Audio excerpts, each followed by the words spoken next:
ఓం నమో వెంకటేశాయ.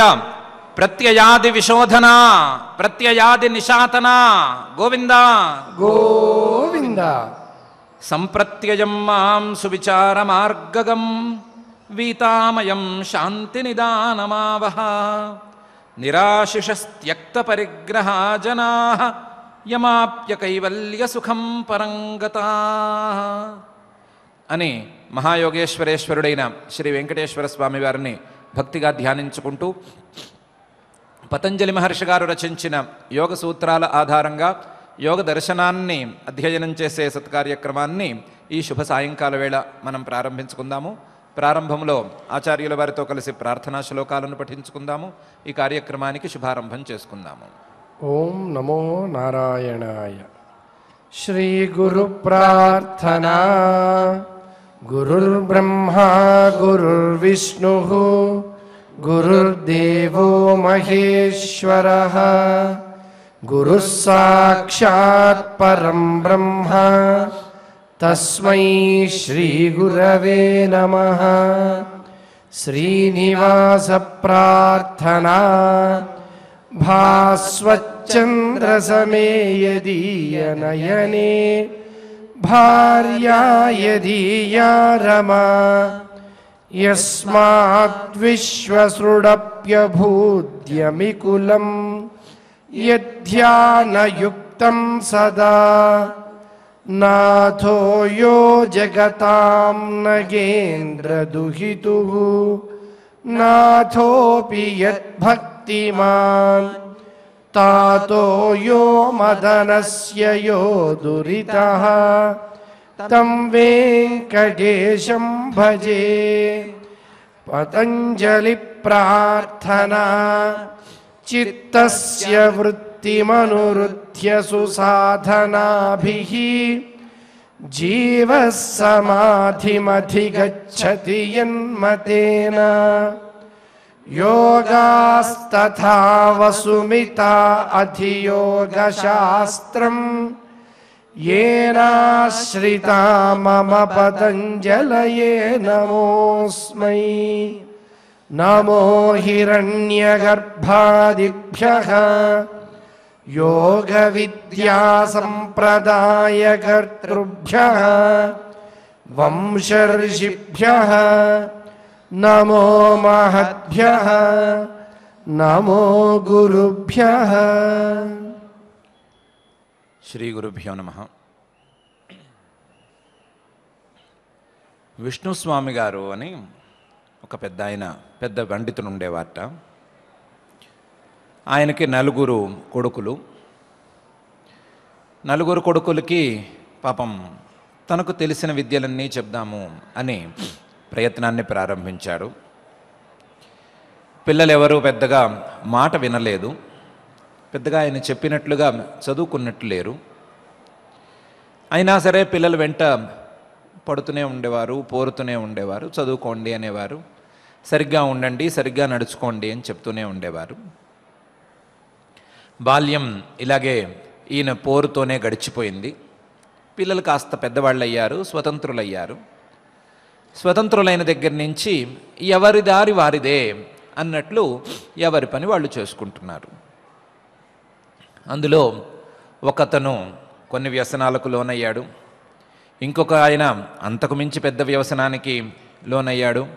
మూడవ ఆయన ఒక రకమైన వ్యసనానికి లోనయ్యాడు. నాలుగవ ఆయన నాస్తికుడు అయ్యాడు. నలుగురు 4 దారులలో వెళుతున్నారు. ఏ దారి సరి అయిన దారి కాదు. నలుగురు దాన్ని వాళ్ళు ఇష్టం వచ్చినట్టు నడుచుకుంటున్నారు. ఈ నడుచుకోవటంలో భాగంగా ఈ పాపం విద్వాంసుడు రూపాయి కూడగట్టిన రూపాయలు 4 ఉంటే ఆ 4 రూపాయలు ఖర్చు పెట్టేశారు. ఆస్తంతా గుల్ల చేశారు. ఏమీ మిగలలేదు. ఇంట్లో చివరికి తప్పేళాలు కూడా మిగలలేదు. అన్నీ తాకట్లు పెట్టారు లేదా అమ్మేశారు. మొత్తం ఇల్లంతా గుల్ల చేసి వదిలిపెట్టేశారు. వదిలేసిన తర్వాత పాపం వీళ్ళకి ఖర్చులకి డబ్బులు అందకపోవటం మొదలైంది. ఎవరి ఖర్చులకి డబ్బులు అందట్లేదు. అందులో పై 3 డబ్బులు చాలా అవసరం. 4వ ఆయన పాపం దేవుని తిడుతూ కూర్చునేవాడికి పెద్దగా డబ్బులు ఖర్చు అవసరం లేదు, కానీ మామూలుగా బతకటానికి కావాల్సిన డబ్బులు కావాలి, పై ముగ్గురికి వ్యసనాలకు కూడా కావాలి. డబ్బులు లేవు, బాధపడుతున్నారు. ఇంట్లో తండ్రి సంపాదించినవి ఏమన్నా ఉన్నాయా అని వెతికి వెతికి చూశారు, ఏమీ లేవు, అన్నీ అయిపోయినాయి. అప్పుడు కాస్త బుద్ధొచ్చినట్లుగా నటించి తండ్రి దగ్గరికి వెళ్ళారు.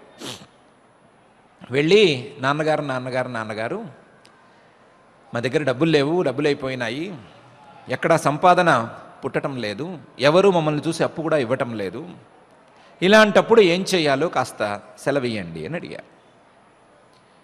తండ్రి అసలే విద్వాంసుడు, దానికి తోడు తండ్రి మనసు, పిల్లల్ని పెద్దగా ఏమీ అనకుండా, నాయనల్లారా మీ దారులు నాకు తెలుసు, మీరు ఎలా దారి తప్పారు అనే సంగతి నాకు బాగా తెలుసు, ఎవరెవరు ఏమేం చేస్తున్నారు అని తెలుసు, నాకే కాదు లోకానికి కూడా తెలుసు. అందులో పెద్ద పిల్లవాడివి నువ్వు బాగా జూదానికి అలవాటు పడిపోయావు, అదో పెద్ద వ్యసనం. ఎక్కడ ఏ మాట ఆడినా సరే, ఎక్కడ గ్యాంబ్లింగ్ జరిగినా సరే అక్కడ నువ్వు ఉంటున్నావు. ఈ జూదం అనేది చాలా పెద్ద వ్యసనం. ఈ వ్యసనం ద్వారా ఎక్కడ లేని కొత్త దోషాలు పుట్టుకొస్తాయి. ఈ వ్యసనం ద్వారా దొంగతనము, మోసం చేయటము, వంచన చేయటము, అబద్ధాలు చెప్పటం ఇవన్నీ పెరుగుతాయి. అందుకని ఈ వ్యసనానికి దూరంగా ఉంటూ నువ్వు కాస్త దైవ ధ్యానాన్ని పెంచుకుంటూ చిన్న చిన్న వ్రతాలు చేసుకుంటూ ఇంతవరకు ఈ జూదం ద్వారా వచ్చిన దోషాలతో నీకు అంటిన పాపాలని తొలగించుకుని నువ్వు కాస్త సన్మార్గంలో నడిస్తే నీకేమైనా లక్ష్మీ కటాక్షం దొరికితే దొరుకుతుంది అని అన్నారు. రెండో పిల్లవాడిని చూసి, నీకున్నది ఇంకా చాలా పెద్ద వ్యసనం, ఈ వ్యసనానికి లోనైన వాడు చేయని పాపం లేదు, అలాంటి వ్యసనం ఉంది. ఈ వ్యసనానికి ఒక్కటి విరుగు, ఒకటి బ్రహ్మచర్యాన్ని ఆచరించటం, బ్రహ్మచర్యం మీద దృష్టి పెట్టడం ఒక్కటే విరుగుడు. కాబట్టి నువ్వు బ్రహ్మచర్య వ్రతం మీద దృష్టి పెట్టు.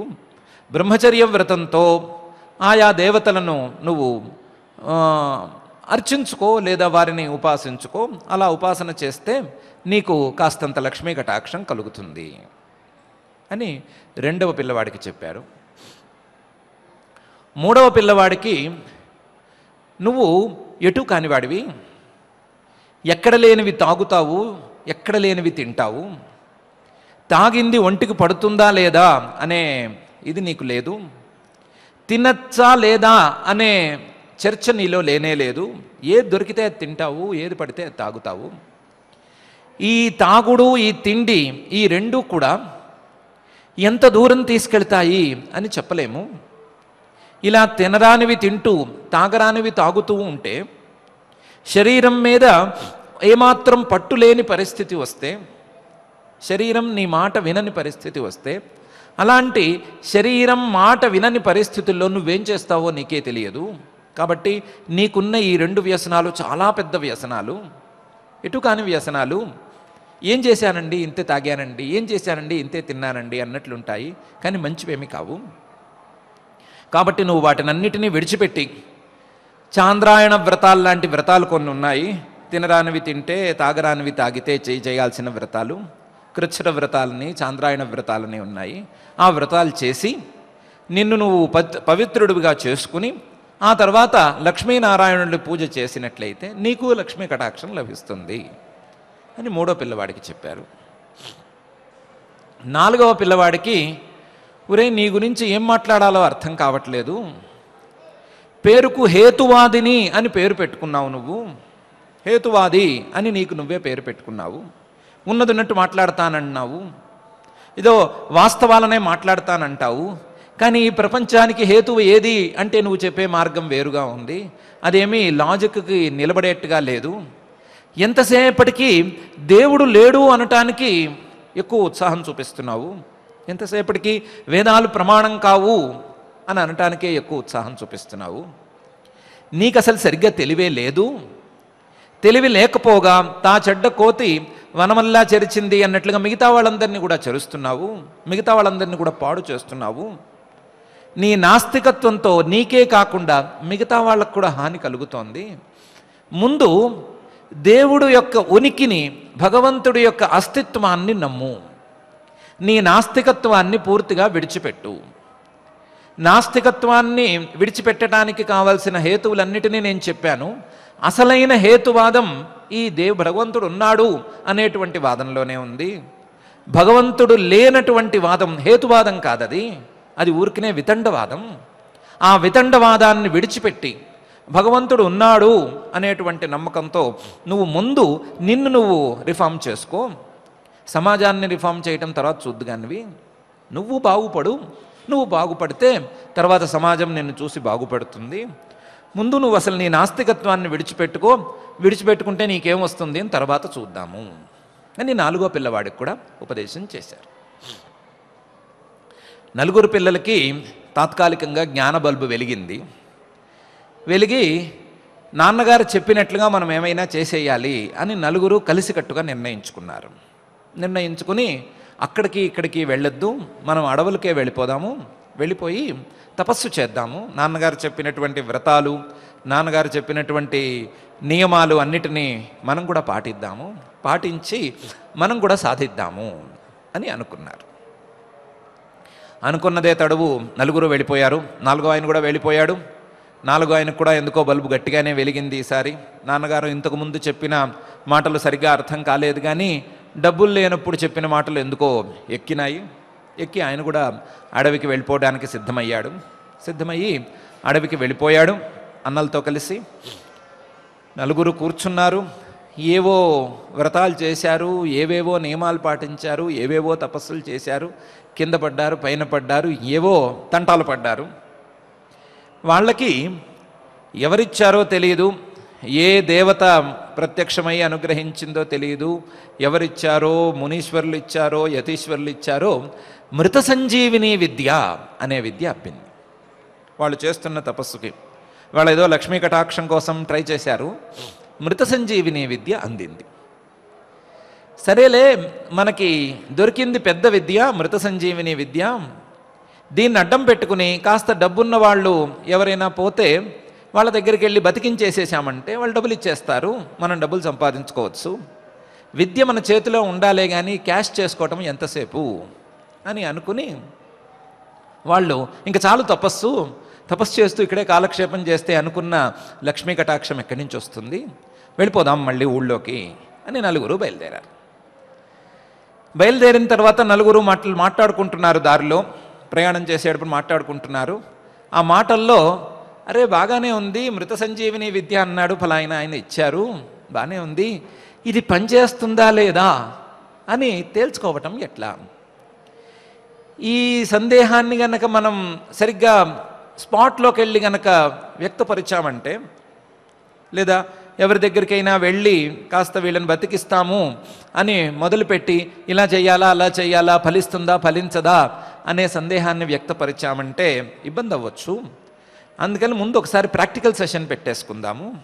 థియరీ చెప్పినట్టు అయింది, ఆయన చెప్పింది ప్రాక్టీస్ చేద్దాము. ప్రాక్టీస్ చేసి ఒకసారి మనం నిర్ణయించుకుని ఆ నిర్ణయించుకున్న దానికి క్యాష్ చేసుకోవటం ఎట్లా అని పైన చూసుకుందాము అని అనుకున్నారు. అందరూ ఆ ఐడియాని ఒప్పుకున్నారు. ఎవరు చెప్పారో తెలియదు కానీ 4 ఒప్పుకున్నారు. బాగానే ఉంది, ఒకసారి ప్రాక్టీస్ చేయాల్సిందే అని. ఏం చేయాలి అని చూస్తే అక్కడ ఏదో అస్థిపంజరంలాగా ఏదో కనిపించింది. ఎముకలు అక్కడ కనిపించినాయి. ఆ ఎముకలు ఏ జంతువు అయి ఉంటాయి అని 4 ఆలోచించారు. అందలేదు ఆలోచనకి. అందకపోవటంతో ఏ జంతువు అయితేనేముంది ఒకసారి చూద్దాము అని పెద్దబ్బాయి ముందుకొచ్చి ఆ అస్థులన్నీ, ఆ ఎముకలన్నిటినీ ఒకచోట పేర్చి తన దగ్గరుండే సంజీవిని విద్యనేదో కాసేపు పఠించాడు. ఆ మంత్రాలు ఏవో చదివాడు. నీళ్లు చల్లేసరికి ఆ ఎముకలన్నీ కలిసిపోయి ఒక ఆకారం వచ్చింది. ఆ ఆకారం చూస్తే 4 కాళ్ళ జంతువు అని తెలుస్తుంటే, రే ఇది 4 కాళ్ళ జంతువు అని తెలుస్తోంది, కానీ ఏ జంతువు అని తెలియటం లేదు. ఎముకలు అతుక్కున్నాయి అంతవరకు గ్యారంటీ, కానీ నా ప్రయత్నం లేదా నా విద్య ఇంతటితో పూర్తయిపోయినట్లు అనిపిస్తోంది. 2వ వాడా, నువ్వేమన్నా దీన్ని ఏమన్నా చేయగలవా చూడు అని ప్రోత్సహించాడు. 2వ వాడు వచ్చి వాడు కాసేపు ఏదో ఆ మంత్రాలు ఈ మంత్రాలు చదివాడు, చదివి నీళ్లు చల్లాడు. చల్లితే దానికి రక్తమాంసాలు రెండు అమరినాయి. అంతవరకు ఎముకల గూడుగా అస్థిపంజరంగా ఉండేటువంటి ఈ 4 కాళ్ళ జంతువు కాస్త రక్తమాంసాలను కూడా అందిపుచ్చుకుంది. రక్తం మాంసం కనిపిస్తున్నాయి, కాస్తంత నిలబడినట్టుంది, కానీ ఏ జంతువు అని వీళ్ళకి ఎందుకో పూర్తిగా తెలియలేదు. తెలియకపోవటంతో మూడోవాడిని ఏమైనా చేయమన్నారు. మూడోవాడు వచ్చాడు. మూడోవాడు వచ్చి దాని మీద ఏదో ఆ మంత్రాల నీళ్లు ఈ మంత్రాల నీళ్లు చల్లాడు. చల్లేసరికి ఆ జీవికి చర్మం కూడా వచ్చింది. చర్మం కూడా వచ్చిన తర్వాత చూస్తే అది 4 కాళ్ళ జంతువు అంటే 4 కాళ్ళ జంతువు కాదు, 4 కాళ్ళ జంతువులతో సహా అన్ని జంతువుల్ని పీక్కు తినే పెద్ద పులి అని తేలిపోయింది. అది ఒక పెద్ద పులి, ఉండటానికి దిట్టంగా ఉంది, రక్తమాంసాలవన్నీ ఏర్పరిచారు, పైన తోలు బాగా ఉంది, గట్టిగా చూడపోతే బలంగా ఉన్నట్లే అనిపిస్తోంది, పెద్ద పులి అని తేల్చారు. ఒరే, పెద్ద పులి అనే మాట బాగానే ఉందిరా, కానీ దీనికి మనం ప్రాణం పోయగలమా లేదా అనే సందేహం వస్తోంది. మనం పోస్తే కదా చూస్తే కదా తెలిసేది ఏమైనాను. అందుకని 4వ వాడా నువ్వు దీని మీద నీ విద్యని ట్రై చేసుకోరా అని ముగ్గురు సలహా ఇచ్చారు. 4వ వాడు ఏమీ సందేహపడలేదు, హెజిటేషన్ అనేది లేనే లేదు. పాపం వచ్చి కూర్చుని దానికి ఎక్కడి నుంచో మంత్రాలు చదివి దాని మీద నీళ్లు చల్లాడు. నీళ్లు చల్లేసరికి దానికి ప్రాణం వచ్చేసింది. పాపం ఈ 4 చూసుకొని సంగతి ఏంటంటే, ఆ పెద్ద పులి చచ్చిపోయే ముందు పాపం ఆకలితో మటమటలాడుతూ చచ్చిపోయింది. అది అదే ఆకలితో ఉండగా వీళ్ళు మళ్ళీ దానికి ప్రాణం పోశారు. పోసేసరికి చాలా ఆకలితో ఉంది. మొత్తం 4 రెడీగా ఉండేసరికి 4ని చప్పరించేసేసింది. అక్కడికక్కడ 4 పని అవుట్ అయిపోయింది. 4 అయిపోయారు. ఇంకా చెప్పడానికి ఏమీ లేదు, పైన చెప్పుకోవడానికి కూడా ఏమీ లేదు అనే పరిస్థితికి వచ్చేసారు.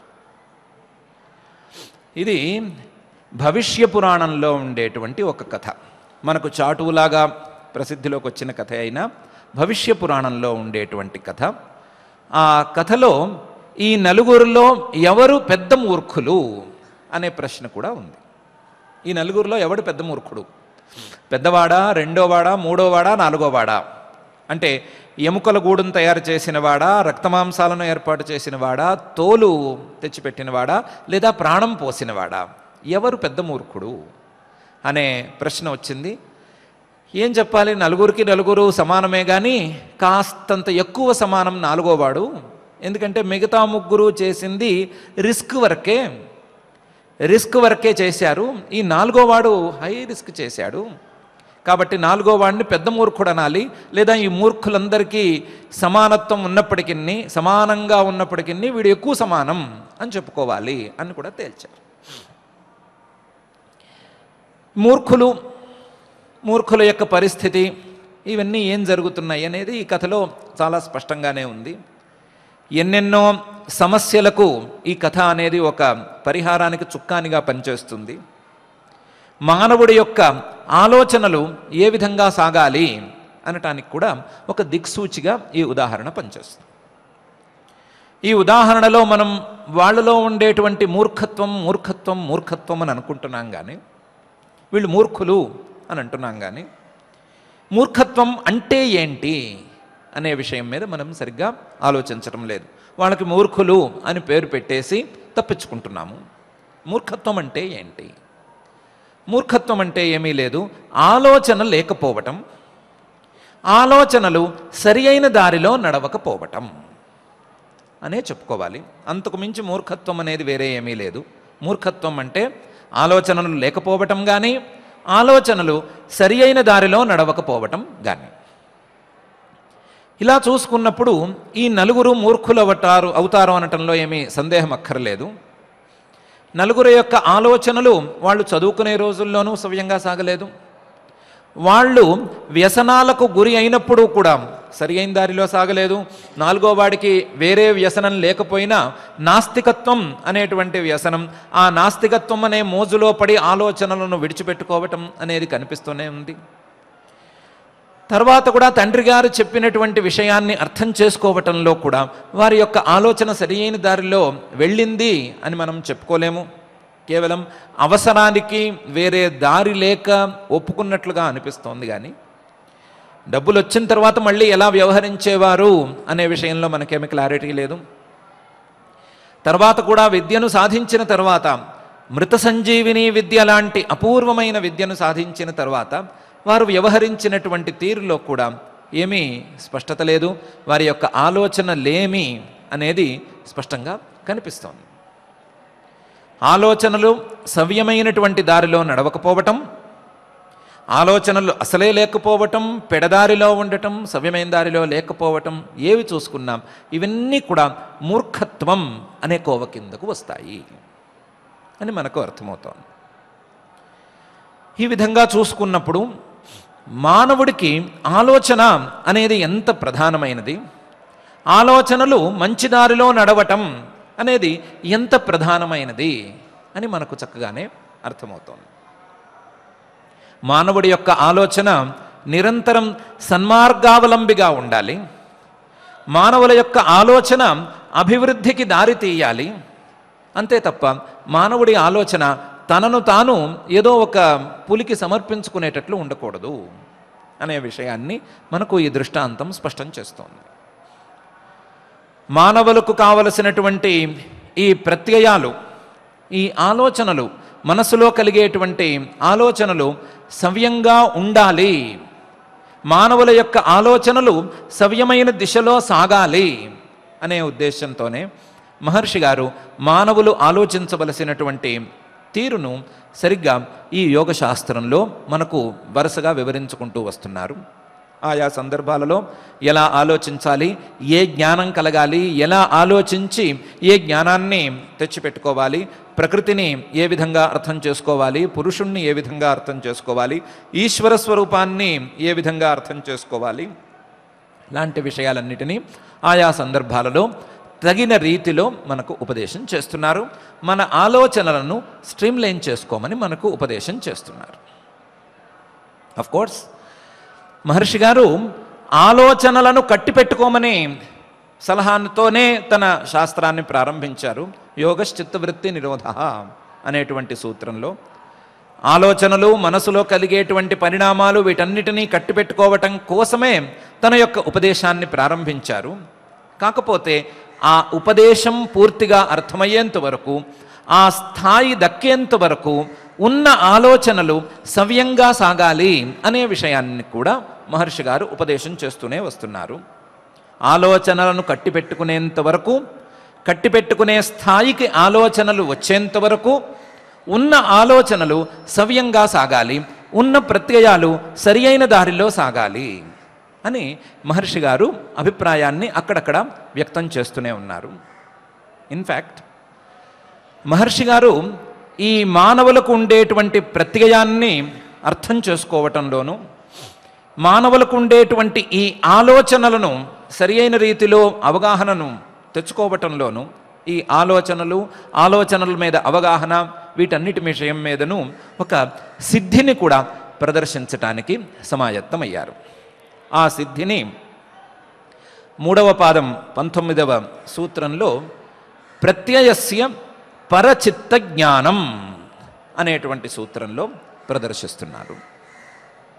ప్రత్యయస్య పరచిత్త జ్ఞానం అని అల్పాక్షరంగా కనిపించేటువంటి ఈ సూత్రంలో మానవ జీవితానికి కావలసినటువంటి ప్రత్యయం లేదా ఆలోచన అనే అంశం మీద ఒక సమగ్రమైన అవగాహనకు దారితీసే చర్చను మహర్షి గారు ప్రారంభించారు. ప్రత్యయస్య సాక్షాత్కరణాత్ పరచిత్త జ్ఞానం అని ఈ సూత్రానికి సామాన్య అర్థమైతే, ప్రత్యయాన్ని, ఆలోచనను గనక సాక్షాత్కరింపజేసుకున్నట్లయితే, ప్రత్యయాన్ని సరిగ్గా కంటితో చూసినంత స్పష్టంగా గనక చూసినట్లయితే ఇతరుల యొక్క చిత్తాన్ని, ఇతరుల యొక్క మనోగతాన్ని అర్థం చేసుకునే సామర్థ్యం అబ్బుతుంది అని మహర్షి గారు ఈ సూత్రంలో ఒక సామాన్య అర్థాన్ని గుచ్చి చెప్తున్నారు. ప్రత్యయస్య పరచిత్త జ్ఞానం అని. మానవ జీవితంలో ఆలోచనలు చాలా ప్రధానం. ఆ ఆలోచనలు సవ్యంగా ఉండటం అనేది ప్రధానమే, అందులో ఏం డౌట్ లేదు. ఆ ఆలోచనలు, ఆ ప్రత్యయాలు, మనస్సులో కలిగేటువంటి ఆ ప్రత్యయాలు ఎలా ఉన్నాయి అని ఎవరికి వారికే అంత స్పష్టంగా కనిపించటం లేదు. నా మనసులో ఏ రకమైన ఆలోచనలు సాగుతున్నాయి, నేను ఏం ఆలోచిస్తున్నాను, ఏం ఆలోచించి ఏ పని చేస్తున్నాను. ఆలోచించేది మంచే ఆలోచిస్తున్నట్లయితే దానికి తగినట్లుగా మంచి చేయగలుగుతున్నానా లేదా, ఆలోచించేది వేరే రకమైనటువంటి విషయాన్నైతే లేదా వేరే రకంగా ఆలోచిస్తున్నట్లయితే దానికి తగినట్లుగా నడుచుకుంటున్నానా, లేకపోతే ఇంకో రకంగా ఉంటున్నానా, నా ఆలోచన ఏంటి, ఆ ఆలోచన జరుగుతున్నటువంటి విధానం ఏమిటి, ఆ ఆలోచనకు వెనకాల ఉండేటువంటి కారణం ఏమిటి అని మానవులు ఎవరూ పెద్దగా పట్టించుకోరు. ఎవరికి వారు నేనే తెలివైన వాడిని, నేనే ఆలోచన ఉన్నవాడిని, నా ఆలోచనే చాలా గొప్పది అనుకుంటూ ఉంటారే కానీ ఆలోచన ఏంటి, ఈ ఆలోచనకి బేస్ ఏంటి, ఈ ఆలోచనకు మూలం ఏమిటి, ఈ ఆలోచనకు ఫలితం ఎలా ఉండవచ్చు అనే అంశం మీద ఎవరికీ స్పష్టత లేదు. అలా కాకుండా ఆలోచనను పట్టుకోవటం అనేది ప్రాథమికంగా అలవాటు చేసుకోవాలి. ఆలోచనను గుర్తించాలి. మనస్సులో కలిగేటువంటి ఈ ఆలోచన ఏమి ఆలోచన, ఏమి ప్రత్యయం, ఏమి జ్ఞానం, నాకేం తెలుస్తోంది, నేను ఏమి ఆలోచిస్తున్నాను అనే అంశాన్ని మొదలు ప్రాథమికంగా పట్టుకోవాలి. పట్టుకున్న తర్వాత ఆ పట్టుకున్నటువంటి ఆ ఆలోచనకి మూలం ఏమిటి అని కనుక్కోవాలి. ఈ మూలంతో వచ్చినటువంటి ఆలోచన సవ్యమైనదా కాదా అనే విషయాన్ని నిర్ధారించుకోవాలి. నిర్ధారించుకున్న తర్వాత ఈ ఆలోచనకు ఫలితం ఏమిటి, ఈ ఆలోచన ఉంటే నేను ఏ విధంగా ప్రవర్తిస్తున్నాను, ఈ ఆలోచన నాలోంచి ఎలా బయటపడుతోంది, ఏ విధమైనటువంటి రూపాన్ని సంతరించుకుని ఇది బయటకు వస్తోంది అనే అంశం మీద బాగా ఎక్సర్సైజ్ చేయాలి. ఇది తన ఆలోచనల మీద చేయవలసినటువంటి ప్రయత్నం. ఇలా తన ఆలోచనల మీద గనక ప్రయత్నం సాగితే తన ఆలోచనలను గుర్తించుకుని ఆ ఆలోచనలకు ఫలితాన్ని తన ముఖంలో కానీ తన ప్రవృత్తిలో కానీ ఏ విధంగా ప్రతిబింపజేస్తున్నానో అనే అంశం మీద గనక అవగాహన పెంచుకున్నట్లయితే ఇదే సమానమైనటువంటి లింగాలు లేదా సమానమైనటువంటి చిహ్నాలు ఎదుటి వ్యక్తులలో కనిపించినప్పుడు తాను ఫలానా ఆలోచన వచ్చినప్పుడు ఫలానా రకంగా ముఖం పెడతాడు కాబట్టి సమానమైనటువంటి చిహ్నం ఎదుటివారి ముఖంలో కనిపించినప్పుడు వీడికి ఫలానా ఆలోచన వచ్చింది అనే విషయాన్ని కనిపెట్టుకునేందుకు ఛాన్స్ పెరుగుతుంది, అవకాశం పెరుగుతుంది. ఆ కనిపెట్టినటువంటి ఎదుటివారి ఆలోచన మీద గనక మనస్సును నిలబెడితే దాని మీద ధారణ కుదిరితే, ధారణ ద్వారా ధ్యానం అమరితే, ధ్యానం ద్వారా సమాధి స్థితి అందితే, ధారణా ధ్యాన సమాధులు అని పిలువబడేటువంటి సంయమం ఏర్పాటైతే ఆ సంయమం ద్వారా ఎదుటివారి ఆలోచనల మీద చేసినటువంటి సంయమం ద్వారా వారి యొక్క మనసులో ఏముంది, వారి యొక్క మనసులో ఏమి మూలముంది అనే విషయం పూర్తిగా అవగతం అవుతుంది అని ఈ సూత్రంలో మహర్షి గారు చెప్తున్నారు. ప్రత్యయస్య పరచిత్త జ్ఞానం. ప్రత్యయస్య అంటే ఎదుటివారి ముఖంలో ఉండేటువంటి కవళికలు మొదలైన వాటి ద్వారా తెలుసుకున్న ఎదుటివారి ఆలోచనలను సాక్షాత్కారం దాకా గనక తెచ్చుకోగలిగినట్లయితే, దానికి కావలసిన సంయమాన్ని సాధించినట్లయితే, దానికి తగ్గ ఎక్సర్సైజ్ చేసుకున్నట్లయితే వారి మనసులో ఏముంది అని పూర్తిగా తెలిసిపోతుంది. వారు ఏం ఆలోచిస్తున్నారు, ఎలా ఆలోచిస్తున్నారు, వారి ఆలోచనలకు మూలమేమిటి, ఇలాంటి విషయాలన్నీ కూలంకషంగా తెలిసిపోతాయి. పరచిత్త జ్ఞానం అనేది ఏర్పడుతుంది అని ఈ సూత్రంలో అంటున్నారు. ప్రత్యయస్య పరచిత్త జ్ఞానం అని. అయితే దానికి ముందు చేసుకోవలసినటువంటి ఎక్సర్సైజ్ మొత్తం ఎవరికి వారే చేసుకోవాలి అని చెప్తున్నారు. ఎదుటివారి ముఖంలో ఆలోచనలను వాటి చిహ్నాలను కనిపెట్టే ముందు ఎవరికి వారు ముందు తమ ఆలోచనల మీద అవగాహనను పెంచుకోవాలి. ఆ ఆలోచనలు ఎలా సాగుతున్నాయి, ఆ ఆలోచనలకు మూలమేమిటి, ఈ మూలం ద్వారా వచ్చిన ఆలోచన ఎటు పోతోంది, ఆలోచన ఎప్పుడు సవ్యమైన దారిలో పోతోంది, ఎప్పుడు దుర్మార్గంలో ఉంటుంది, ఏ ఏ సందర్భాలలో ఆలోచనలు ఎలా సాగుతున్నాయి, శరీరం ఇబ్బంది పడుతున్నప్పుడు ఆలోచనలు ఎలా సాగుతున్నాయి, శరీరం సుస్థంగా ఉన్నప్పుడు ఆలోచనలు ఎలా సాగుతున్నాయి, పొగరుగా ఉన్నప్పుడు ఎలా ఉంటున్నాయి, కాస్త శరీరంలో శక్తి తగ్గినప్పుడు ఎలా ఉంటున్నాయి, లాంటి విషయాలన్నిటినీ కూలంకషంగా ఆలోచించుకోవాలి. ఆ ఆలోచనలు ప్రాథమికంగా తనలో ఎలా సాగుతున్నాయి అని అర్థం చేసుకున్న తరువాత, వాటి మీద ఐడియా అనేది బాగా పెరిగిన తరువాత, ఆ ఆలోచనల తాలూకు సమగ్రమైన చిత్రం మనసులో ఏర్పడిన తరువాత అప్పుడు ఎదుటివారి ముఖ కవళికలను బట్టి ఆ ఆలోచనలను గనక అర్థం చేసుకోవటం, అందులో ధారణాధ్యాన సమాధులు, సాక్షాత్కారం ఇవన్నీ రావటం అనేది జరిగితే అప్పుడు వారి మనసులో ఏముంది అని పూర్తిగా తెలిసిపోతుంది అని స్పష్టంగానే ప్రత్యయస్య పరచిత్త జ్ఞానం అని స్వల్పాక్షరాలతో మహర్షి గారు మనకు చెప్తున్నారు. ప్రత్యయస్య సాక్షాత్కరణాత్ లేదా ప్రత్యయే సంయమాత్ తస్య సాక్షాత్కరణాత్ పరచిత్త జ్ఞానం అనే సమగ్రమైన అర్థాన్ని గుచ్చి ఉంచి, ఈ ప్రత్యయస్య సాక్షాత్కరణాత్ పరచిత్త జ్ఞానం అని వినంగానే రెండు ప్రశ్నలు మనలో రావాలి. ఒకటి, ఆ ప్రత్యయ సాక్షాత్కారం అనేది ఎలా కుదురుతుంది, ఎలా దాన్ని సరిగ్గా అర్థం చేసుకోవాలి, ఎలా నమ్మాలి అనేది ఒక ప్రశ్న. సహజంగానే వచ్చే ఎందుకు అనేటువంటి ప్రశ్న. మొదలు ఏ విధంగా ఈ ప్రత్యయాన్ని నమ్మాలి, ఎదుటివారి ముఖ కవళికలను బట్టి వారిలో ఉండేటువంటి ఆలోచన ఇదే అనేటువంటి విషయాన్ని ఏ విధంగా మనం నిర్ణయించుకోవాలి అనే ప్రశ్నకు ఒక స్థూలమైన సమాధానంలాగా పై సూత్రాన్ని మహర్షి గారు ఇలా చూపిస్తున్నారు. నచ తత్సాలంబనం తస్య అవిషయీభూతత్వాత్ అని. సామాన్యమైన విషయమేం కాదండి. ఎదుటివారి ముఖ కవళికలను బట్టి వారి ఆలోచన ఏముంటుంది అని నిర్ణయించుకోవటం అనేది దాదాపు అసాధ్యం. ముఖ కవళికలను బట్టి వారు ఏం ఆలోచిస్తున్నారు అనే విషయాన్ని తేల్చుకోవటం కష్టం.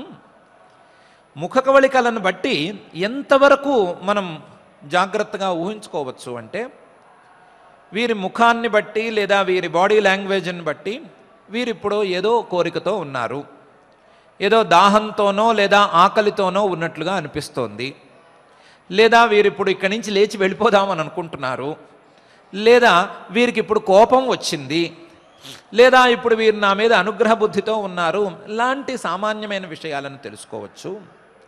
నచతత్ సాలంబనం. కానీ వీరు ఏమి తాగుదామనుకుంటున్నారు, వీరిప్పుడు ఏమి ఆలోచించి ఏ కారణంతో కోపగించుకున్నారు, ఇలాంటి విషయాలు కనిపెట్టడం అనేది సులభమేం కాదు. అది దానికి చాలా ప్రాసెస్ కావాలి. ప్రాథమికంగా లోకంలో ఎంతవరకు తెలివైన వాళ్ళు అనిపించుకునే వాళ్ళు ఎంతవరకు అర్థం చేసుకోగలరో అంతవరకే, అంతకు మించి ప్రాథమిక స్థాయిలో నిర్ణయించలేము. బాస్ లేదా యజమాని ముఖ కవళికని బట్టి ఆయన ఏం చెప్పదలుచుకున్నాడు అని ఆలోచించేటువంటి ఉద్యోగిలాగా కొంత అర్థం చేసుకోవచ్చు. లేదా గురువు యొక్క ముఖ కవళికలను బట్టి ఆయన ఏం చెప్పదలుచుకున్నారు, పని చెప్పదలుచుకున్నారా, చదువుకోమని చెప్పదలుచుకున్నారా అని ఆలోచించేటువంటి మంచి విద్యార్థిలాగా అని ఊహించుకోవచ్చు. లేదా భర్త లేదా భార్య ముఖ కవళికలను బట్టి ఇప్పుడు ఏం చెప్పదలుచుకుంది అని అర్థం చేసుకున్నటువంటి స్పౌజ్ లాగా కొంత నిర్ధారించుకోవచ్చు. ఇలా సామాన్యమైన స్థితిలో వీరికి ఏదో కోపం వచ్చింది అనో, లేదా వీరికి ఏదో ఇప్పుడు కొంచెం నా మీద అస్వరసం పెరిగింది అనో, లేదా ఇంకొక అనుగ్రహం పెరిగింది అనో, ఇలాంటి సామాన్యమైన అర్థం తెలుస్తుందే తప్ప, సామాన్యమైన ఆలోచన తెలుస్తుందే తప్ప అంతకు మించి లోతుగా మొదట తెలియదు. నచ తత్ సాలంబనం, దాని మూలంతో దాని యొక్క విషయంతో కలిసి మనకేమీ అర్థం కాదు. ముఖంలో ఏదో అశాంతి కనిపిస్తే కోపం వచ్చిందనో లేదా వీరికి ఏదో అసౌకర్యం ఉందనో అర్థం చేసుకోవాలే తప్ప ఆ అశాంతి ఎందుకు వస్తుంది, ఎందుకు వచ్చి ఉంటుంది అని మొదట్లోనే అర్థం కాదు. నచ తత్ సాలంబనం తస్య అవిషయీభూతత్వాత్, అది ముఖంలో ప్రతిబింబించడానికి అవకాశం లేదు. నాకు తెలుసు అని చూపించవచ్చు, కానీ నాకు ఏం తెలుసు అని ముఖంలో చూపించలేరు. నాకు కోపం వచ్చింది అని చూపించవచ్చు, నాకు ఎందుకు కోపం వచ్చింది అని ముఖంలో చూపించలేరు. నాకేదో కావాలి అని చూపించవచ్చు, ఏం కావాలి అని చూపించలేరు. దాహంగా ఉంది అని చూపించచ్చేమో, కానీ ఎన్ని మంచినీళ్ళు తాగితే ఈ దాహం పోతుంది అని చూపించలేరు. కాబట్టి ఈ ముఖ కవళికల ద్వారా తెలిసేది సామాన్యమైందే. తస్య అవిషయీభూతత్వాత్, లోతు మొదట్లోనే తెలియదు. ఆ లోతు తెలియాలి అంటే అసలు ఈ ముఖ కవళికలకు అర్థమైనటువంటి ఆలోచన ఏ విధంగా సాగుతోంది అని అర్థం అవ్వాలి అంటే దానికి చాలా సాధన చేసుకోవాలి, దానికి చాలా సంయమాన్ని సాధించుకోవాలి, ధారణా ధ్యాన సమాధులను సాధించుకోవాలి. సాధించుకొని దాని ద్వారా ఆ పరచిత్త సాక్షాత్కారాన్ని పొందాలి. పరచిత్త సాక్షాత్కారాన్ని పొందిన తర్వాత వారు ఏం ఆలోచిస్తున్నారు, వారికి ఎందుకు కోపం వచ్చింది, వారికి ఏ కారణంతో ఇప్పుడు అశాంతి మొదలైంది, ఇలాంటి విషయాలన్నీ చక్కగా తెలుస్తాయి. అంతవరకు ప్రాథమిక స్థానంలో తెలియవు. నచ తత్ సాలంబనం తస్య అవిషయీభూతత్వాత్ అని ఈ సూత్రంలో మహర్షి గారు దానికి సమాధానం చెప్తున్నారు. ఆలోచనలను అధ్యయనం చేసుకోవటం అనేది తనలో ప్రారంభం కావాలి. తనలో అధ్యయనం చేసుకున్నటువంటి ఆలోచనలను అధ్యయనం చేసుకున్న తర్వాత ఎలాగూ చెడు ఆలోచనలను విడిచిపెట్టుకుని మంచి ఆలోచనల వైపే వెళ్ళాలి అని నిర్ణయం తీసుకుంటాడు. కాబట్టి మంచి ఆలోచనలను సాగించుకుంటూ ఉండగా, మంచి దారిలో తన ఆలోచనలను సాగిస్తూ ఉండగా, తన ఆలోచనలకు ప్రతిబింబాన్ని ముఖంలో కానీ లేదా బాడీ లాంగ్వేజ్లో కానీ ఎలా ప్రతిబింబింపజేస్తాడో అలా ఎదుటివారు కూడా ప్రతిబింబింపజేస్తారు గనక వారి ప్రతిబింబాలను చూసి వారిలో ఉండేటువంటి ఆలోచనలను గమనించి ఆ ఆలోచనలకు మూలమేమిటి అని అర్థం చేసుకునేంత వరకు సాధన చేసుకున్నట్లయితే, ఈ సంయమం అనే దాన్ని సాధించినట్లయితే పరచిత్త జ్ఞానం అనే సిద్ధి ఏర్పడుతుంది అని మహర్షి గారు స్పష్టంగానే ఈ సూత్రంలో చెప్తున్నారు. ప్రత్యయస్య పరచిత్త జ్ఞానం నచ తత్సాలంబనం తస్య అవిషయీభూతత్వాత్ అనే 2 సూత్రాలలో. బాగానే ఉంది. ఎదుటివాడి మనసులో ఏముంది అని తెలుసుకోవాలనే క్యూరియాసిటీ మా అందరికీ ఉంది. మా మనసులో ఏముంది అని తెలుసుకోవాలనే క్యూరియాసిటీ లేనే లేదు, కానీ ఎదుటివాడు ఏం ఆలోచిస్తున్నాడో అనే తపన కూడా ఉంది. అందులో నన్ను తిట్టుకుంటున్నాడా లేదా ఇంకో రకంగా అనుకుంటున్నాడా, నిజంగా వీడు దండం పెడుతున్నాడు, గౌరవం కొద్దీ పెడుతున్నాడా, వెక్కిరిస్తున్నాడా, లాంటి సందేహాలు ఎన్నో ఉన్నాయి. ఆ విషయం మాకేం చెప్పక్కర్లేదు. పరచిత్త జ్ఞానం కావాలి అని మాకుంది, కానీ దాంతో చేసుకోగలిగింది ఏమీ లేదు అని కూడా మాకు తెలుసు. ఎదుటివాడి మనసులో ఏముంది అని తెలుసుకుంటే మేమేం చేసుకుంటాము?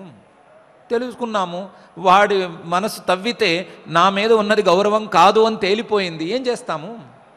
మారటం కుదరదు, మార్చటము కుదరదు, అదేమయ్యే పని కాదు. ఈ పరచిత్త జ్ఞానం అనే సిద్ధిని ఎందుకు ఇక్కడ ప్రవేశపెడుతున్నారు? పరచిత్త జ్ఞానం ఎందుకు? ఎవరికైనా సరే ఎందుకు? ఎదుటివాడి చిత్తాన్ని ఎందుకు తెలుసుకోవాలి అని మనం ప్రశ్న వేయాలి. వేస్తే మహర్షి గారు ఇక్కడ సమాధానం చెప్పటం లేదు. దీనికి సమాధానంగా అన్నట్లుగా మొదటి పాదం 37వ సూత్రంలో వీతరాగ విషయం వా చిత్తం అనేటువంటి విషయాన్ని ప్రస్తావన చేశారు. మొదటి పాదం 37వ సూత్రంలో వీతరాగ విషయం వా చిత్తం అనే అంశాన్ని ప్రస్తావన చేశారు కదా, దాన్ని దీనికి ఫలితంగా ఉంచుకోవచ్చు అనే సూచన చేస్తున్నారు.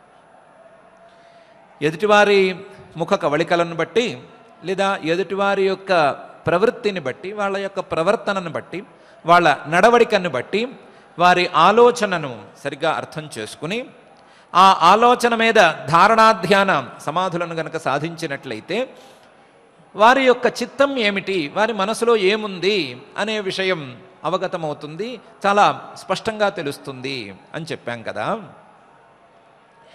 ఎవరి మీద పడితే వారి మీద ఇది ప్రయోగించుకోవద్దు. ఎవరి మీద పడితే వారి మీద ప్రయోగిస్తే అక్కర్లేని వాళ్ళ మనసులన్నీ తెలిస్తే ఏమీ ఉపయోగం ఉండదు.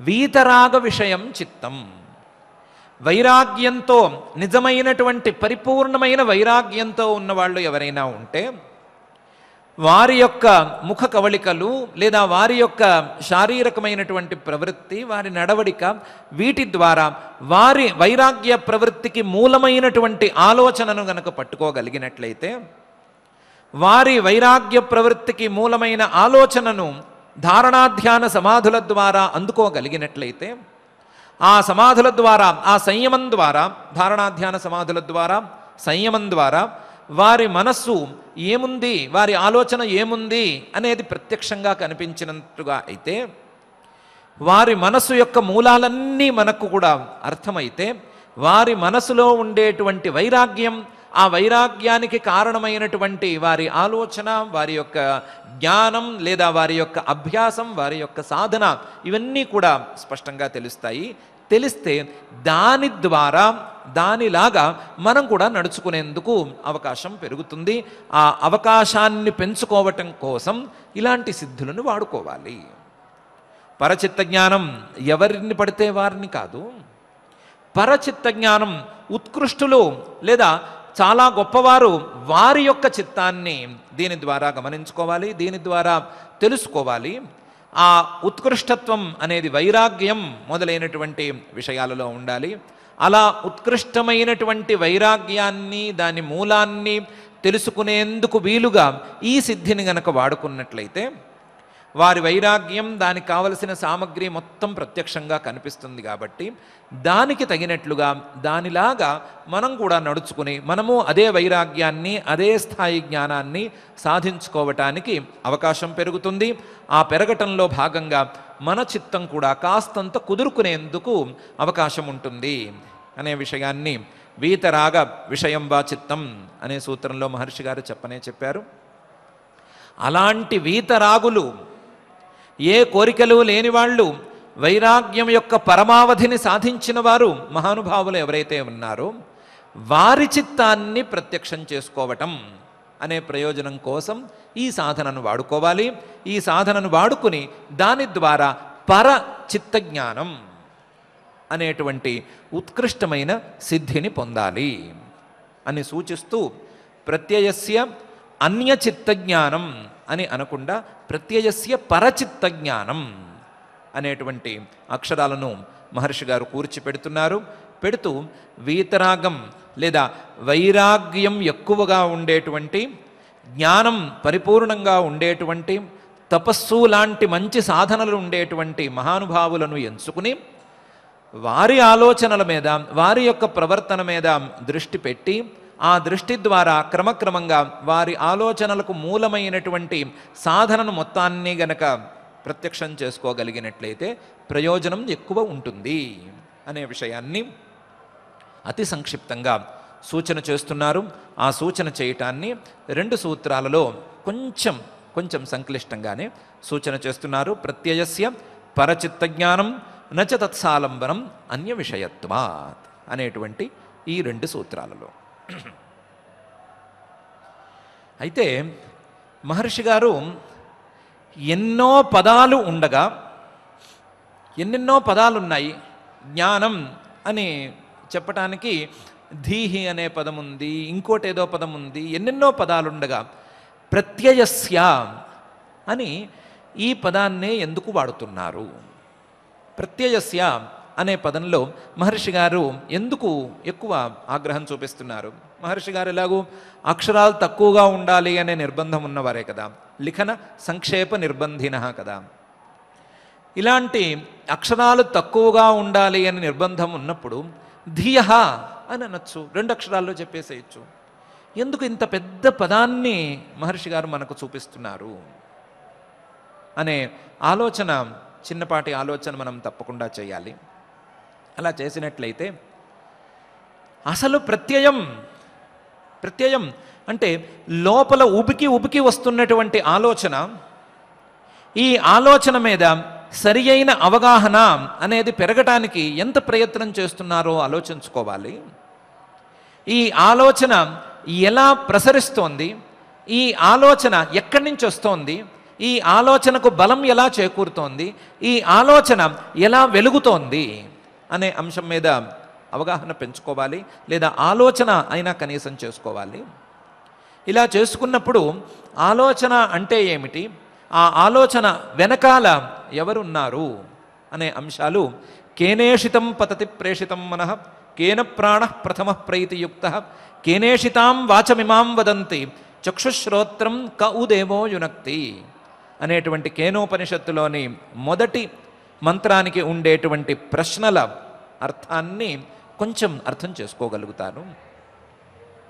లోపల జరిగేటువంటి పరిణామాలు, మనసులో కదిలేటువంటి ఈ ఆలోచనలు, ఈ ప్రత్యయాలు ఎక్కడి నుంచి వస్తున్నాయి, ఎవరు వీటిని తోస్తున్నారు, ఎవరు వీటికి జ్ఞానం అనేటువంటి రూపాన్ని ఆపాదిస్తున్నారు, ఎవరు ఈ ప్రత్యయాలకు ఇతర విషయాలను తెలియజేసేటువంటి సామర్థ్యాన్ని అంటగడుతున్నారు అనే ఆలోచన సాగాలి.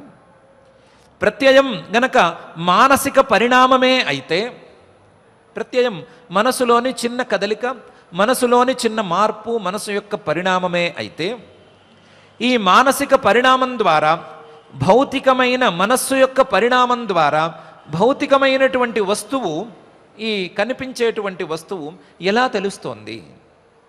జోగి జోగి రాసుకుంటే బూడిద రాలింది అని కదా సామెత. మనస్సు భౌతికమే, భౌతికమైనటువంటి ఈ మనస్సులో కలిగేటువంటి పరిణామం వస్తువుతో కలిసినప్పుడు, వస్తువు భౌతికమే అయినప్పుడు, ఈ భౌతికాలు రెండూ రాసుకున్నప్పుడు ఏం రాలాలి? రాలేందుకు ఏమీ లేదు. ఇది భౌతికమే, అది భౌతికమే, ఇది జడమే, అది జడమే. ఈ భౌతికమైన సరే మనస్సు అనేటువంటి ఒక వస్తువుకి, ఆ వస్తువు యొక్క పరిణామమైనటువంటి ప్రత్యయం అనేటువంటి మార్పుకి, లేదా ఈ ప్రత్యయం అనేటువంటి ఒక మనస్సులో జరిగేటువంటి ఒక విశేషానికి వస్తువును తెలియజేసే, వస్తువును వెలిగించేటువంటి సామర్థ్యం ఎక్కడి నుంచి వచ్చింది, ఎవరిచ్చారు, ఎవరి ద్వారా ఇది అబ్బింది అనేటువంటి ఆలోచన చేసుకోవాలి. చేసుకుని అక్కడే చెప్పినటువంటి ప్రతిబోధ విదితం మతం అమృతత్వం హి విందతే ఆత్మనా విందతే వీర్యం విద్యయా విందతే మృతం అనే మంత్రార్థంలో ప్రతిబోధ విదితం మతం అనేటువంటి రెండు పదాల యొక్క అర్థాన్ని దృష్టిలో ఉంచుకోవాలి. మనసు యొక్క ప్రతి మార్పులోనూ, మనసులో జరిగేటువంటి ప్రతి మార్పులోనూ కేవలం భౌతికమైనటువంటి మనస్సు మాత్రమే లేదు, ఆ మనస్సుతో కలగలిసి ఉండేటువంటి ఆత్మస్వరూపం కూడా ఉంది. మనస్సుతో తనను తాను కలుపుకున్నటువంటి, అవిద్యాస్మితలతో తన యొక్క రూపాన్ని మనసుతో పెనవేసుకుని ఉండేటువంటి ఆత్మస్వరూపం కూడా ఉంది. ఈ ఆత్మస్వరూపంతో కలగలిసి ఉన్నందువలన మనస్సు వస్తువులను వెలిగిస్తోంది, వస్తువులను తెలియచేస్తోంది, వస్తువులకు ఒక దీపంగా పనిచేస్తోంది. ఆ ఆత్మస్వరూపం లేకపోతే, ఆ ఆత్మస్వరూపంలో ఉండేటువంటి ప్రకాశం లేకపోతే ఈ మనస్సుకు, మనస్సు యొక్క పరిణామానికి ఏ విలువ లేదు అనే విషయాన్ని అర్థం చేసుకోవాలి. ప్రత్యయం అనేది ఎక్కడి నుంచి ప్రారంభమవుతుంది అనే విషయాన్ని దృష్టిలో ఉంచుకోవాలి అనే విషయాన్ని కూడా మహర్షి గారు ఈ సందర్భంగా మనకు సూచన చేయదలుచుకున్నారు. సూచన చేయదలుచుకుని ద్రష్టాచ దృశ్యమాత్ర శుద్ధోపి ప్రత్యయానుపశ్య అనే సూత్రంలో తాను వాడినటువంటి ప్రత్యయం అనే పదాన్ని ఇక్కడ కూడా వాడి, ద్రష్టకు ఈ ప్రత్యయానికి ఉండేటువంటి సంబంధం, ద్రష్ట అయినటువంటి ఆత్మస్వరూపానికి, శుద్ధోపి శుద్ధమైనటువంటి ఆత్మస్వరూపానికి ఈ ప్రత్యయానికి ఉండేటువంటి అవినాభావ సంబంధం, ఆ అవినాభావ సంబంధానికి మూలమైనటువంటి ఆధ్యాసిక సంబంధం, వీటన్నిటినీ గురించి ఆలోచించుకోవాలి, అర్థం చేసుకోవాలి, అవగాహన పెంచుకోవాలి అనే విషయాన్ని కూడా సూచన చేస్తూ ప్రత్యయస్య పరచిత్త జ్ఞానం అని సింపుల్గా తేల్చి చెప్తున్నారు. నచ తత్సాలంబనం తస్య అవిషయీభూతత్వాత్ అని కూడా అంటున్నారు. మహర్షి గారు సహజంగానే చాలా చెప్తారు, చాలా సూచనలు చేస్తారు. మనం మాత్రం అందులో మనం చేయగలిగిన, మనం అనుసరించగలిగినటువంటి కొన్నిటినే తీసుకుంటున్నాము, మిగతా వాటిని అవగాహన కోసం అట్టు పెట్టుకుంటున్నాము. ఆ స్థాయికి వెళ్ళినప్పుడు అవి పనికొచ్చేటట్లుగా జ్ఞానాన్ని ఉంచుకుంటున్నాము. ఇప్పుడు మనం ఏం చేయాలి అని తేల్చుకుంటున్నాం. కాబట్టి ఈ సందర్భంగా మనం ఏం చేయాలి అని ప్రశ్నించుకుని మన ఆలోచనలను సవ్యమైన దారిలో ఉంచుకోవాలి. ఉదాహరణలో చెప్పుకున్నట్లుగా మన ఆలోచనలు వ్యసనాలకు దారి తీయకూడదు, మన ఆలోచనలు నాస్తికత్వం వైపుగా వెళ్ళకూడదు, మన ఆలోచనలు మన అభివృద్ధికి సోపానాలుగా ప్రాథమికంగా ఉండాలి, మన ఆలోచనలు మనల్ని సవ్యమైనటువంటి మార్గంలో నడిపించేటట్లుగా ఉండాలి. ఆ ఆలోచనలు క్రమక్రమంగా స్పష్టమైనటువంటి అవగాహనకు రాగా ఆలోచనల యొక్క పూర్వాపరాలన్నీ కూడా స్పష్టంగా తెలియగా ఆ ఆలోచనలు గనక పరుల యొక్క ఆలోచనలు అయితే, ఆ పరులు గనక మంచివారు, ఉత్కృష్టులు, వైరాగ్యవంతులు అయినట్లయితే వారి ఆలోచనలను సరిగ్గా కనిపెట్టి వారి యొక్క చిత్తజ్ఞానం ద్వారా మహర్షి గారు చెప్తున్నటువంటి ఈ సిద్ధిలో ఉండేటువంటి ప్రాథమిక అవస్థ ద్వారా మనం కూడా అలాంటి మంచి దారిలో వెళ్ళాలి అనేటువంటి ప్రయత్నం చేసుకోవాలి. వీటన్నిటితో పాటుగా ఆలోచన అనేది ఎక్కడి నుంచి ప్రారంభమైంది, ఆలోచన అని దేన్ని అనాలి, దేన్ని అనకూడదు, దేని యొక్క సామర్థ్యం ఏంటి, దేని యొక్క సామర్థ్యం ఏది కాదు అనే విషయాల మీద కూడా మన ఆలోచన పెరగాలి అనే విషయాలను ప్రాథమికంగా నిర్ణయించుకుని ఆలోచనలన్నీ సవ్యంగా సాగాలి. ఆలోచనలు కట్టిపోయేంత వరకు, ఆలోచనలన్నీ కూడా ఆగిపోయేంత వరకు ఇలా సవ్యమైనటువంటి ఆలోచనలు సాగాలి అని మహాయోగేశ్వరేశ్వరుడైన శ్రీ వెంకటేశ్వర స్వామి వారిని భక్తిగా ప్రార్థించుకుందాం. పారాయణ కార్యక్రమాన్ని ప్రారంభించుకుందాం. ఓం నమో వెంకటేశాయ. ఆకారైరింగితైర్గత్యా చేష్టయా భాషణేన చ నేత్రవక్త్ర వికారైశ్చ లక్ష్యతే అంతర్గతం మనః అని సుభాషితంలో పైపైన మనిషి యొక్క స్వరూపాన్ని, మనస్సులో ఉన్నదాన్ని తెలియడానికి చెప్పినా అందులో అంతరంగంగా ఉండేటువంటి పరిపూర్ణమైనటువంటి ఆ పరతత్వాన్ని, ఇతరుల మనసులో ఉండేటువంటి భావాన్ని తెలుసుకోవడానికి కావలసిన విభూతి యొక్క సౌందర్యాన్ని అంతటినీ కూడా ఆవిష్కరించారు ఆచార్యులు. మనందరికీ కూడా ఈ జ్ఞాన యజ్ఞంలో మనం నిమగ్నమై ఉన్నాం, ఈ తపస్సులో మనం నిమగ్నమై ఉన్నాం. అటువంటి యజ్ఞాన్ని, తపస్సుని, దానాన్ని కూడా నిరంతరం చెయ్యాలని, అలా చేయడం ద్వారానే మనందరికీ కూడా పవిత్రత చేకూరుతుంది అని అర్జునునికి బోధిస్తున్నట్లుగా శ్రీకృష్ణ పరమాత్మ సమస్త జీవకోటికి, అందున విశేషంగా మానవులైన మనకి బోధించడం జరిగింది. మోక్ష సన్యాస యోగంలో యజ్ఞదాన తపఃకర్మ నత్యాద్యం కార్యమేవ తత్ యజ్ఞో దానం తపశ్చైవ పావనాని మనీషిణాం అని చెప్పి, అటువంటి ఈ జ్ఞాన యజ్ఞంలో మనం పరిపూర్ణమైనటువంటి మంచి ఆలోచనలతో ఏ విధమైనటువంటి వ్యసనములకు లోను కాకుండా మనందరికీ ఆ ఈశ్వరుని యొక్క ప్రణిధానం ద్వారా ఇటు గీతాజ్ఞానం కొంత అలవాటు చేసుకున్నాం, అలాగే యోగ సిద్ధి కూడా కలగాలని, ఆత్మతత్వ వివేకం కూడా కలగాలని మరొక్క మారు ఆ యోగేశ్వరుడైన శ్రీ వెంకటేశ్వర స్వామికి భక్తితో ప్రార్థన చేస్తూ నేడు ఈ మోక్ష సన్యాస యోగం అనేటువంటి 18వ అధ్యాయంలో 1వ శ్లోకం నుంచి 25వ శ్లోకం వరకు అందరం భక్తితో పారాయణ చేసుకుందాం. శ్రీకృష్ణ ప్రార్థన దగ్గర నుంచి మంగళాంతం వరకు ఈ పారాయణ కార్యక్రమాన్ని మంగళాంతంగా పరిసమాప్తి చేసుకుందాం. శ్రీకృష్ణ ప్రార్థన. వసుదేవసుతం దేవం కంసచాణూరమర్దనం దేవకీ పరమానందం కృష్ణం వందే జగద్గురుం. శ్రీగీతా ప్రార్థన. సర్వోపనిషదో గావః దోగ్ధా గోపాలనందనః పార్థో వత్సః సుధీర్భోక్తా దుగ్ధం గీతామృతం మహత్. అథ శ్రీమద్భగవద్గీతాసు ఉపనిషత్సు బ్రహ్మ విద్యాయాం యోగశాస్త్రే శ్రీకృష్ణార్జున సంవాదే మోక్ష సన్యాస యోగే అష్టాదశాధ్యాయే శ్లోకాః. అర్జున ఉవాచ సన్యాసస్య మహాబాహో తత్వమిచ్ఛామి వేదితుం త్యాగస్య చ హృషీకేశ पृथक् केशिनिषूदन। श्रीभगवानुवाच काम्यानां कर्मणां न्यासं सन्न्यासं कवयो विदुः सर्वकर्मफलत्यागं प्राहुस्त्यागं विचक्षणाः। त्याज्यं दोषवदित्येके कर्म प्राहुर्मनीषिणः। यज्ञदानतपः कर्म न त्याज्यमिति चापरे। निश्चयं शृणु मे तत्र त्यागे भरतसत्तमा। त्यागो हि पुरुषव्याघ्र त्रिविधः सम्प्रकीर्तितः। यज्ञदानतपः कर्म न त्याज्यं कार्यमेव तत्। यज्ञोदानं तपश्चैव पावनानि मनीषिणाम्।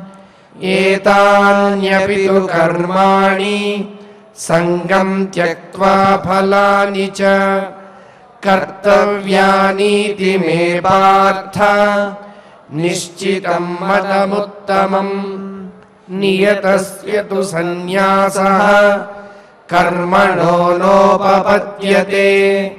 मोहात् तस्य परित्यागः तामसः परिकीर्तितः।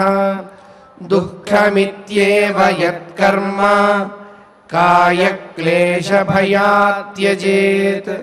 स कृत्वा राजसं त्यागं नैव त्यागफलं लभेत्। कार्यमित्येव यत्कर्म नियतं क्रियते अर्जुन। संगं त्यक्त्वा फलं चैव सत्यागः सात्विको मतः। न द्वेष्ट्य कुशलं कर्म कुशलेनानुषज्यते। त्यागी सत्त्वसमाविष्टः मेधावी छिन्न संशयः। न हि देहभृता शक्यं त्यक्तुं कर्माण्यशेषतः। यस्तु कर्मफलत्यागी सत्यागीत्यभिधीयते। अनिष्टमिष्टं मिश्रं च त्रिविधं कर्मणः फलम्। भवत्यत्यागिनां प्रेत्य न तु सन्न्यासिनां क्वचित्। पञ्चैतानि महाबाहो कारणानि निबोध मे। सांख्ये कृतान्ते प्रोक्तानि सिद्धये सर्वकर्मणाम्। अधिष्ठानं तथा कर्ता करणं च पृथग्विधम्। विविधाश्च पृथक् चेष्टाः दैवं चैवात्र पञ्चमम्। शरीरवाङ्मनोभिर्यत् कर्म प्रारभते नरः। न्याय्यं वा विपरीतं वा पञ्चैते तस्य हेतवः। तत्रैवं सति कर्तारम् आत्मानं केवलं तु यः पश्यत्यकृतबुद्धित्वात् न स पश्यति दुर्मतिः। यस्य नाहं कृतो भावः बुद्धिर्यस्य न लिप्यते। हत्वापि स इमान् लोकान् न हन्ति न निबध्यते। ज्ञानं ज्ञेयं परिज्ञाता त्रिविधा कर्म चोदना। करणं कर्म कर्तेति त्रिविधः कर्म संग्रहः। ज्ञानं कर्म च कर्ता च त्रिधैव गुणभेदतः। प्रोच्यते गुणसंख्यानि यथावच्छृणुतान्यपि। सर्वभूतेषु येनैकं भावमव्ययमीक्षते। अविभक्तं विभक्तेषु तज्ज्ञानं विद्धि सात्विकं पृथक्त्वेन तु यज्ञानं नानाभावान् पृथक्विधान् वेत्ति सर्वेषु भूतेषु तज्ज्ञानं विद्धि राजसं यत्तु कृत्स्नवदेकस्मिन् कार्ये सक्तमहैतुकम् अतत्त्वार्थवदल्पञ्च तत्तामसमुदाहृतं नियतं संगरहितम् अरागद्वेषतः कृतम् अफलप्रेप्सुना कर्म यत्तत् सात्विकमुच्यते यत्तु कामेप्सुना कर्म साहंकारेण वा पुनः क्रियते बहुलायासं तत्राजसमुदाहृतम् अनुबन्धं क्षयं हिंसाम् अनपेक्ष्य च पौरुषम् मोहादारभ्यते कर्म यत्तत्तामसमुच्यते इति श्रीमद्भगवद्गीतासु उपनिषत्सु ब्रह्मविद्यायां योगशास्त्रे श्रीकृष्णार्जुनसंवादे मोक्षसंन्यासयोगे अष्टादशाध्याये श्लोकाः यत्र योगेश्वरः कृष्णः यत्र पार्थो धनुर्धरः तत्र श्रीर्विजयो भूतिः ध्रुवा नीतिर्मतिर्मम अथ क्षमा प्रार्थना यदक्षरपदभ्रष्टम् मात्राहीनं च यद्भवेत् तत्सर्वं क्षम्यतां देव नारायण नमोऽस्तु ते।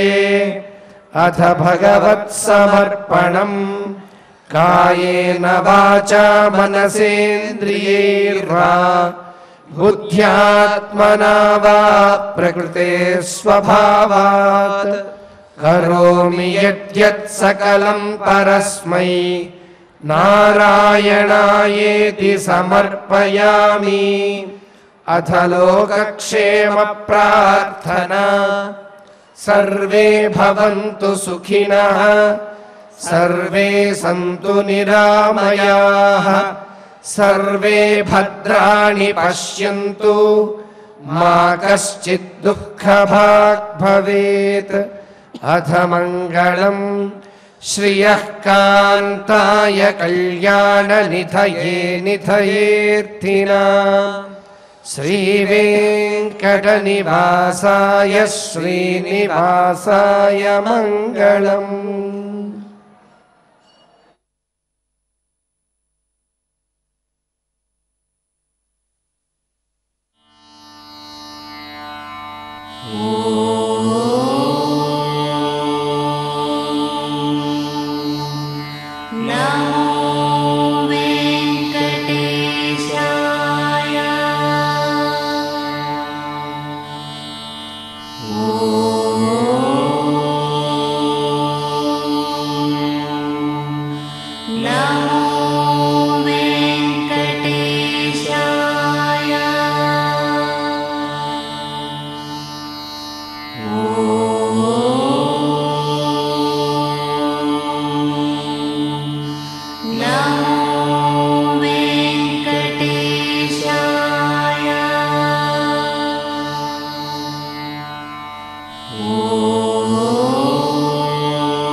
ఓం